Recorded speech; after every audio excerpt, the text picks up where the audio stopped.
FIG stock analysis and FIG stock prediction. In this 1 minute video, I'm going to show you exactly what I'm going to do in trade. I'm the only guy in the space that's done 46,000 videos and has proof of everything, so I've seen what's working for me and what's not.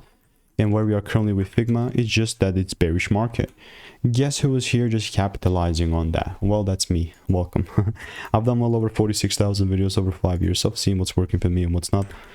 And with the 2 trades that I've taken, there's one break even, 1 win on the sell side.